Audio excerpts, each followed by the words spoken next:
સુરત અને તાપી જિલ્લાના સહકારી ક્ષેત્રની સૌથી મોટી ગણાતી સુમુલ ડેરીની ચૂંટણીને લઈ સુરત ગ્રામ્ય સહિત સમગ્ર પંથકમાં રાજકીય ગરમાવો ચરમસીમાએ પહોંચ્યો છે। આ પ્રતિષ્ઠાભરી ચૂંટણીમાં ભાજપ અને કોંગ્રેસ પ્રેરિત પેનલો સામસામે આવી ગઈ છે અને બંને પક્ષો વચ્ચે જોરદાર ટક્કર જોવા મળી રહી છે। ડેરીના શાસન ધુરા સંભાળવા માટે બંને પેનલો દ્વારા એડીચોટીનું જોર લગાવવામાં આવી રહ્યું છે, જેને કારણે સહકારી રાજકારણમાં ભારે ઉત્તેજના વ્યાપી ગઈ છે। આ ચૂંટણી પ્રક્રિયા અને પ્રચારની વચ્ચે 84 વિધાનસભા મત વિસ્તારના ભાજપના ધારાસભ્ય સંદીપ દેસાઈએ એક મહત્વનું નિવેદન આપ્યું છે। તેમણે દાવો કર્યો છે કે ચૂંટણી પ્રચાર દરમિયાન ભાજપ સમર્થિત ઉમેદવારો પાયાના સ્તરેથી વ્યાપક જનસમર્થન સાંપડી રહ્યું છે। સુરત ગ્રામ્ય અને તાપી જિલ્લાના ખેડૂતો તેમજ પશુપાલકો, દૂધ ઉત્પાદકો ભાજપની નીતિઓ અને સરકારી ક્ષેત્રે કરેલા કાર્યોથી સંતુષ્ટ છે, જેનો સીધો લાભ પક્ષ પ્રેરિત પેનલને મળી રહ્યો છે।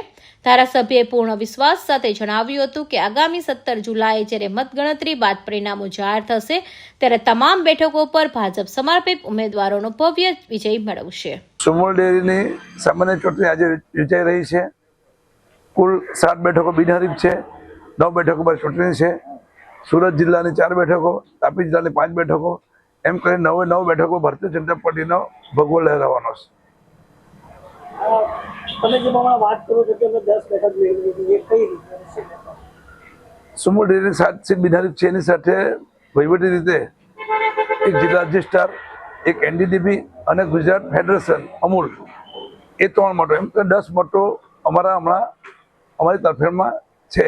સરકાર ભારતીય જનતા પાર્ટીની છે એટલે 100% બોર્ડ તો બની જ ગયું છે, પણ અમે 16 બેઠકો વત્તા 3 19 એટલે સુરત તાપીની અંદર તમામ ઉમેદવારો ભાજપનો વિજય થવાના છે। સુમુલ ડેરી સુરત 2024ની ચૂંટણીમાં મહુવા તાલુકા 8 ઝોન પરથી મને ભારતીય જનતા પાર્ટીના મેન્ડેટ પર મને ટિકિટ આપવામાં આવી છે। તો હું શ્રેષ્ઠ નેતૃત્વનો ખૂબ ખૂબ આભાર માનું છું। અને અમારો આ મહુવા તાલુકો એ 95% આદિવાસી પશુપાલકોનો તાલુકો છે અને હું છેલ્લા 20 વર્ષથી આ મહુવા તાલુકામાં નાના કાર્યકર્તાથી થઈને ભારતીય જનતા પાર્ટીના મહામંત્રી, તાલુકાનો પ્રમુખ અને જિલ્લાના મહામંત્રી સુધીની મેં ફરજ નિભાવી છે ભારતીય જનતા પાર્ટીમાં। તો મને સંપૂર્ણ વિશ્વાસ છે કે આ મારા મહુવા તાલુકો મારી હાથે, મારા પશુપાલક પ્રતિનિધિઓ છે મારી મંડળીના, એ મારી હાથે પડખે ઊભા છે અને ઊભા રહેવાના છે।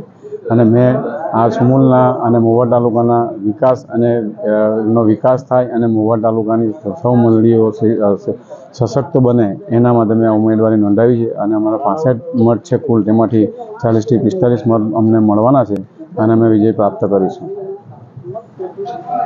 જોકે રાજકીય વિશ્લેષકોના મત આધારે ધારાસભ્યોએ આ દાવો હાલ પૂરતો એક રાજકીય આકલન છે। સુમુલ ડેરીના સભાસદો અને મતદારો કોના પક્ષમાં મતદાન કરે છે અને સત્તાનું સુકાન કોના હાથમાં સોંપે છે તેનો અંતિમ અને સ્પષ્ટ નિર્ણય તો 17 જુલાઈએ મતગણતરીના આંકડા સામે આવ્યા બાદ જ ખબર પડશે। ત્યાં સુધી બંને છાવણીઓમાં ભારે ઉત્સુકતાનો માહોલ રહેશે। Suresh Rathod, Hind TV news, Bardoli.